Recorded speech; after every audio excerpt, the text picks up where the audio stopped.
Hey, everyone, and welcome to the Mark Prater podcast, where our aim is to connect our global family of churches with our executive director. Mark, I understand you had an executive committee meeting recently. Can you give us some updates about what you guys talked about? Yeah, I'd love to. We had an executive committee meeting this past Tuesday evening. We scheduled an evening meeting so that Dave Taylor, our director of emerging nations, could join us from Sydney. We started at 6 o'clock Eastern time on Tuesday evening. That's 8 a.m. Wednesday morning in Sydney.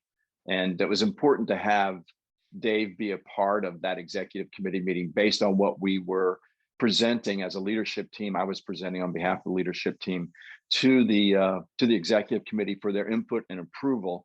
And I want to tell you about those two things. Give you a little context. We've mentioned this before, but right now we have 76 churches throughout the world who are pursuing adoption or partnership with Sovereign Grace. Wow. One of those churches is in the United States, which we're celebrating. The other 75 are outside of the United States. And it's just God's wonderful grace upon our small denomination, Yes. Giving us opportunities outside of the States to help advance the gospel of Jesus Christ. So the first item we presented was the Africa Development Fund. Last year, the executive committee approved a Latin America development fund that I had created. And we've had a donor give a total so far of $200,000 to that fund. And the heart of that is to help Sovereign Grace expand in Latin America. I recently wrote an Africa Development Fund and wrote it. There's a paragraph in there that we have put this fund in place, partly in memory and honor of Wilbrod Chanda, who's gone to be with the Lord. His love for Africa and vision for Africa has shaped our entire denomination. So I presented a Africa Development Fund to them. It's a little different than a Latin American Development Fund in terms of fund categories. For example, one of the fund categories is to establish and support pastors' colleges throughout Africa.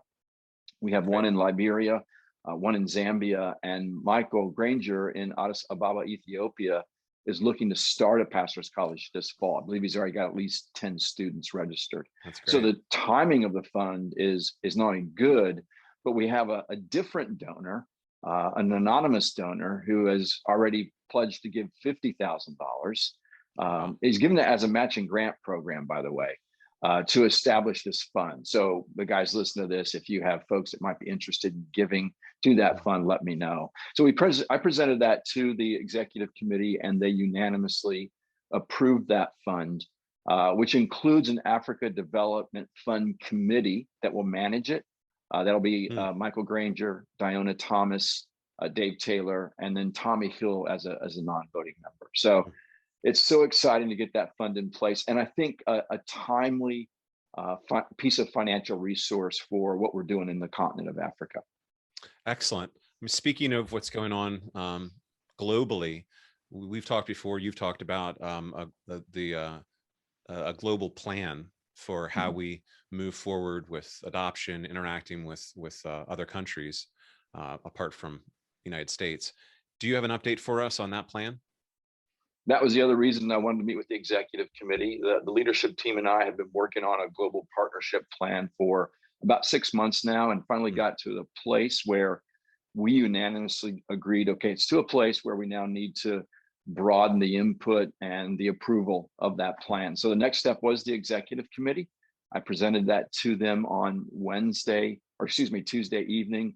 Dave Taylor was so important in that conversation, speaking as a non-American, and especially in answering questions that the executive committee had. They really gave us some good input, and it's going to help improve that plan. In fact, I'm happy to report they unanimously conditionally approved it based on the changes they gave me. I actually turned around those changes right away and got them to them yesterday. So I think that'll be unanimously approved in the next couple of days. And I want our guys to know that, because our next step is to bring it to the Council of Elders. Ultimately, using a new business motion to put it on the floor of the Council of Elders in the fall. However, we feel like this is so important, and we think we can benefit from the input of all of our elders. We're going to do a regional rollout of it. So leadership team members will schedule times with regions, present it to them. obviously via Zoom or live, and then just take opportunity to answer questions and get input from all of our elders. We're assuming this plan will be approved as we get input. So any changes that we make after that regional rollout kind of give us more of a final document that can be submitted as a new business motion to the Council of Elders in the fall. And we feel like the regional rollout just allows a little bit more time than what a guy can have on a Council of Elders floor, just to talk through it, ask questions, and give input. So I'm really excited about our Council of Elders meeting in the fall and us being able to discuss and hopefully approve that. Wonderful. Thanks for the updates. And thank you, Mark and leadership team, for strategically leading us in Sovereign Grace Churches. And thank you, everyone, for watching. We'll see you here next week, Lord willing. Bye for now. Thank you for watching. If you have questions or comments, Mark would love to hear from you. For more videos like this, hit subscribe on YouTube or by email at markkprater.com.